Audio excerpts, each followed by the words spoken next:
Today, we're going to be talking about poverty as a pre-existing condition and what effect that has had on COVID-19. We are thrilled to have with us two leaders in the study of the social determinants of health.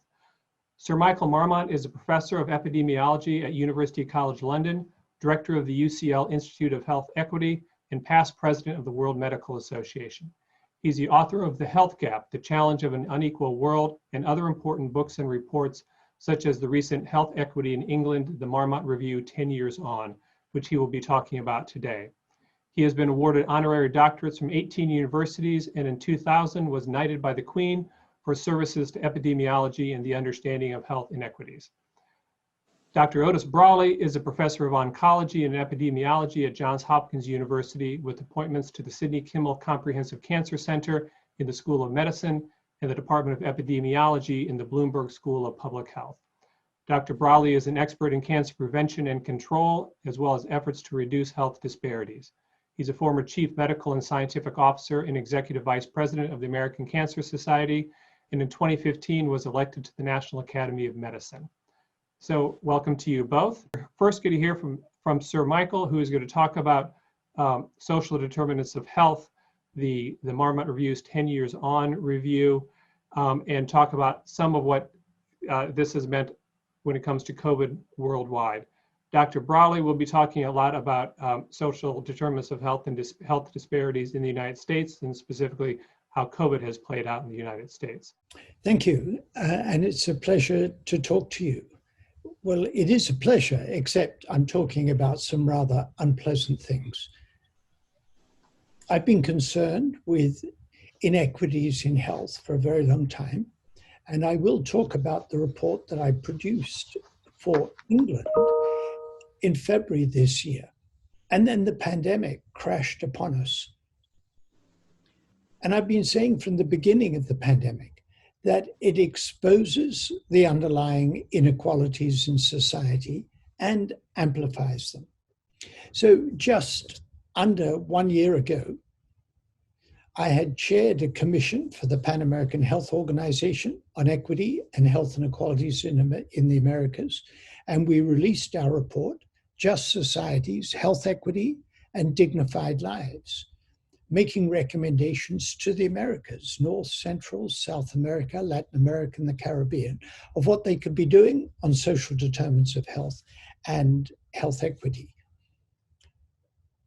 In the report, we quoted Nelson Mandela: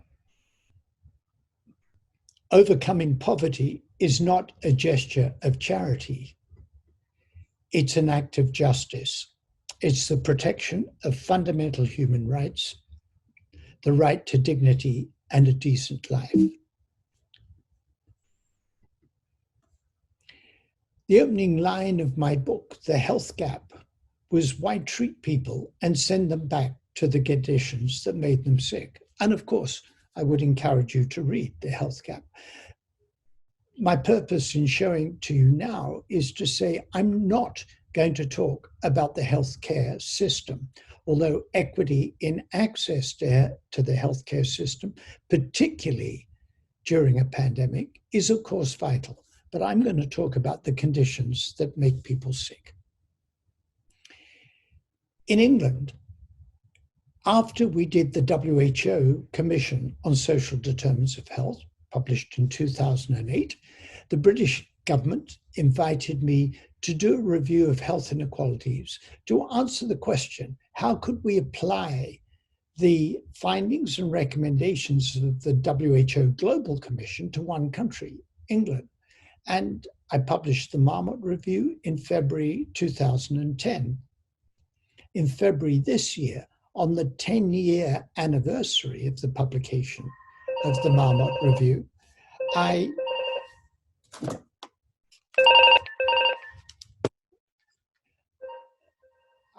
looked at what had happened in the last 10 years. And my summary of the last 10 years is we have lost a decade, and it shows. If you look at improvement in life expectancy in England, it had been improving about 1 year every 4 years. for women and for men. This is going back to 1980. If I took it back to 1890, it would be about 1 year every 4 years. In 2010, there's a break in the curve, and the improvement in life expectancy just about ground to a halt. The question is, what happened in 2010? Well, we had a change of government. Could that have contributed to the slowdown in life expectancy? It's possible. One question that we had to deal with is that people asked, life expectancy's got to slow down sometime. It can't keep increasing. Maybe we just reach the end. Well, not true. When we look at other countries, the improvement in life expectancy, this is annual improvement in weeks, in all of these countries was greater than in the UK. In fact, the only two countries that had slower improvement than the UK were Iceland and the United States of America. And as you probably know, apart from last year, the previous 3 years, life expectancy declined in the US 3 years in a row. So we have similar problems. And I hope you'll see that what I report from our analyses in England has relevance to the United States. When we look at inequalities, when people think about inequalities in health, they usually think about the most deprived compared with everybody else. This is the index of multiple deprivation by area. And indeed, the most deprived do have shorter life expectancy than everybody else. But it's a social gradient. It's not just the poor are worse than everybody, but the less the deprivation, the longer the life expectancy. The gap for females was 7.7 years between the bottom decile and the top decile, 9.5 years for men. And the gap has been increasing. The gradient has been getting steeper. And when we look at regions, we see something, and you see a very similar picture in the US. This is women I'm looking at. For the least deprived 10%, there's very little regional variation, and life expectancy was improving. In other words, if you're rich, it doesn't matter where in the country you live. Life expectancy is good and improving. If you're in the bottom 10%, much shorter life expectancy than the top 10%, and it matters enormously where you live. It was improving for women in the bottom 10% in London, but outside London, life expectancy was going down for women in the bottom 10%. So 3 pictures: life expectancy stopped improving, inequalities increased, and life expectancy for the poorest women outside London went down. And this was before the pandemic. We limped into the pandemic in a parlous state. In the US, this is life expectancy at age 50 by year of birth. People who were born in 1920 will be 50 in 1970. People who were born in 1950 will be 50 in 2000. And this is by deciles of income. So the poorest 10% got a small, and I'm looking at men here, got a small improvement. The next 10%, somewhat bigger improvement, bigger. The richer you were, the bigger the improvement. So the social gradient got much steeper. The inequalities got much bigger. That's men. The next slide is women. And oh my gosh, life expectancy went down for the poorest 10%, as it did in England, went down for the next 10%, went down for the third decile, for the bottom 30%. Life expectancy at age 50 for women declined and then increased, and the richer you were, the bigger the increase. The inequalities got dramatically bigger. Now let's look at COVID-19. I'm back in England. Here's the social gradient by deprivation for all-cause mortality, the grey, and you can see the greater the deprivation, the higher the mortality from all causes. And there's the mortality from COVID-19. I'll come back to this excess in a moment, but the social gradient is very similar for mortality from COVID-19 to this social gradient from all causes. It means that the causes of inequalities in health are similar to the causes of inequalities in mortality from COVID-19. This excess down the bottom can be attributed in large measure to people working in frontline occupations who are at high exposure to the virus and living in crowded, overcrowded conditions and in multi-generational households. And when we look at ethnic group, similar picture to that which you see in the United States. Look at women, Black British, astonishingly high mortality from COVID-19. When taking account of deprivation and other predictors, much of that excess can be explained by deprivation. For males, big excess, and more than half can be explained by deprivation. Bangladeshi or Pakistani, double the rate, and most of it can be attributed to deprivation. Now, in my 2010 review, I had 6 domains of recommendations.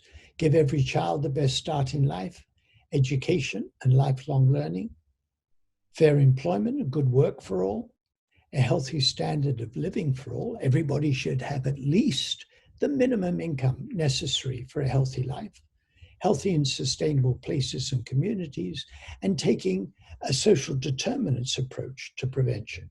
And we looked at these in my 10-year-on report. I won't go through all of them. When we look at COVID-19, food insecurity doubled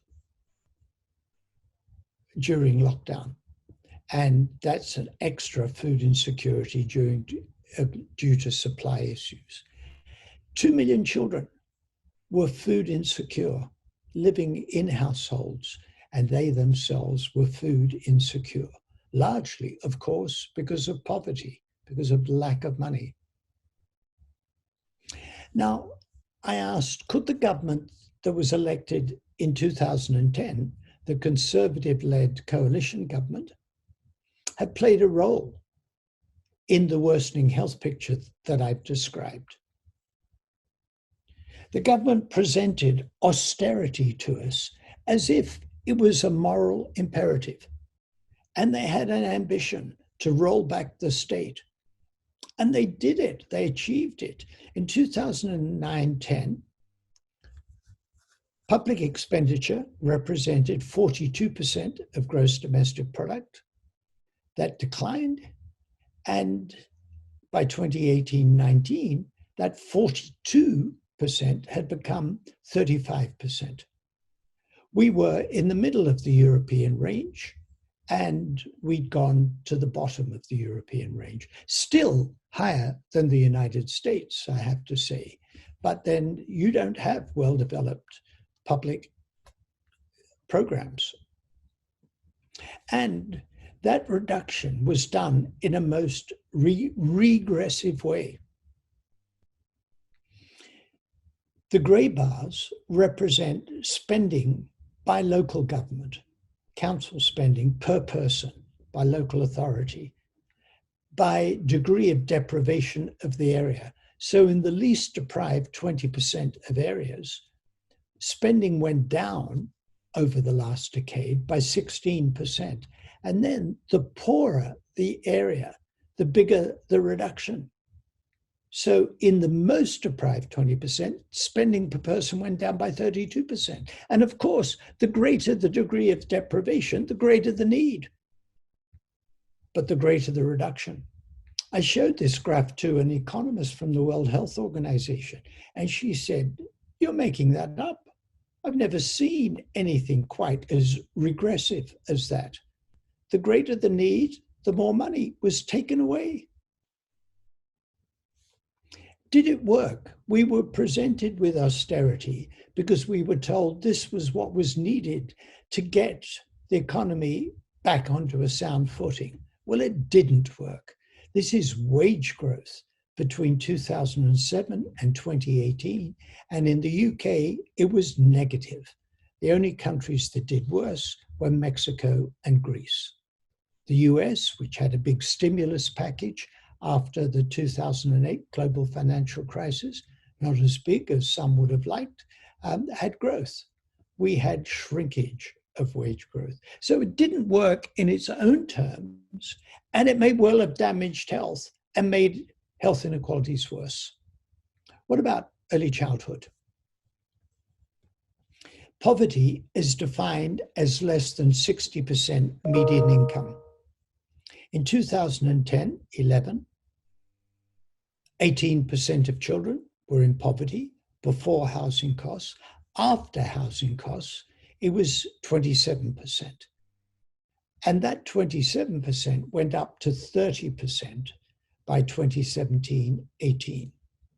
Now let's look at family type. Look at lone parent not working. 61% of children were in poverty in 2010-11. That went up to 70% of children in poverty for a lone parent not working. Work was supposed to be the way out of poverty. So let's look at a lone parent in full-time work. 18% of children were in poverty. That went up to 30% of children in poverty. And then there were changes to the tax and benefits system from May 2015 to June 2017.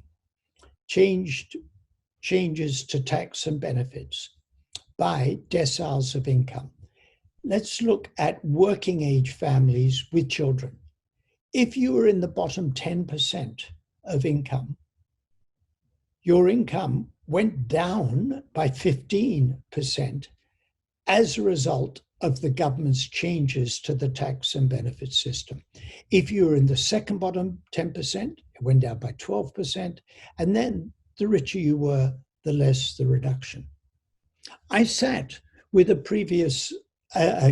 former government minister from the previous government, and I showed him this slide and said, your government's policy was to make poor people poorer. And he looked uncomfortable and said, well, perhaps it was not our explicit policy. I said, they're very smart people in Her Majesty's Treasury. They must have told you that was the predictable effect of your policies. You wouldn't do that in the US, would you? This is from Sayers and Zuckman, and this is total tax, not just federal tax. It's total tax, federal, state, local consumption tax by income group. And you can see it's mildly progressive in 1950 up to the 80th, 90th centile of income, and then becomes steeply progressive after that. 1980, it's a bit more progressive lower down and a bit less progressive higher up. 2016, much less progressive. Wow, the top 400 earners have done pretty well. They've gone from there down to there. And then President Trump boasted biggest tax change ever in the history of the planet, the universe, the Milky Way, oh, goodness knows what. And yeah, he did make some changes. He improved things for the top 400, not much for everybody else. In fact, the effective tax rate for the richest 400 is 23%, and the effective tax rate for the bottom 50% is 24%. And for the middle 40%, between 50 and 90, is 27.6%. This is not what I would call a progressive taxation system. And that means there's less money to spend on social programs. In my 2020 English report, I drew attention to air pollution. This is mean PM10 concentrations. And the most deprived quintile in London had higher exposure to air pollution than the least deprived quintile. And similarly in Liverpool, Birmingham, Bristol, Leeds, Sheffield, in these other English cities. And we want to bring the climate change agenda and the health equity agenda together. We said that 100% of new housing should be carbon neutral by 2030 and aim for net zero greenhouse gas emissions by 2030, ensuring inequalities do not widen as a result. Let me finish with this quote. A well-being approach can be described as enabling people to have the capabilities they need to live lives of purpose, balance, and meaning for them. Where might I have got that from? Amartya Sen, economist and philosopher? Well, it could be, but no, it was the New Zealand Ministry of Finance. As we think about building back better after the pandemic, I would like us to put a well-being approach at the center of what we are trying to achieve. Thank you. Thank you very much, Sir Michael. We'll turn to Dr. Browley here in a second, but one kind of big picture question, the increases in life expectancy. You said that there is, some people ask, well, it has to stop sometime. And you showed that in other countries it has continued to go up. But do you have, or is there good research on kind of how long the human body can live? I mean, what is the upper limit of how long we can go? Well, it's a very interesting question. And there's a demographer in Germany who's been plotting the maximal recorded life expectancy. So it's a rather odd way to do it. And it just keeps going up. This is the maximal. So the longest lived person, there's always one who's going to beat the previous record. And he likes to imply that there's no ceiling. It'll keep going on forever. That seems to me so biologically implausible that I have a little difficulty accepting it.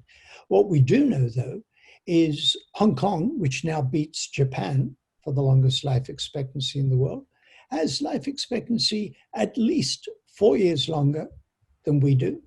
The UK, which isn't doing very well, has life expectancy at least 2 years longer than the United States. So we're a long way from the plateau.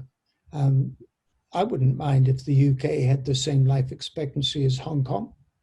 And my guess is people in the United States wouldn't mind if the US had the same life expectancy as the UK. They wouldn't like to think of it that way because they think we've got communism or socialized medicine or God knows what they think about the UK. So we've got a long way to go, even though we don't know what the biological maximum is. 4 years more would do us for a while. Thank you. Yeah, I know the numbers in the PowerPoint you just showed, but what are, off the top of your head, what are the numbers in UK and Hong Kong? So in Hong Kong, life expectancy for women is now over 87. That's the average for women. And for men, don't quote me, but it's around just under 83. Mm-hmm. And in the UK, we're over 80 for women, we're about 82, and we're about 79 for men. And I'd say the US is about 2 years shorter than that.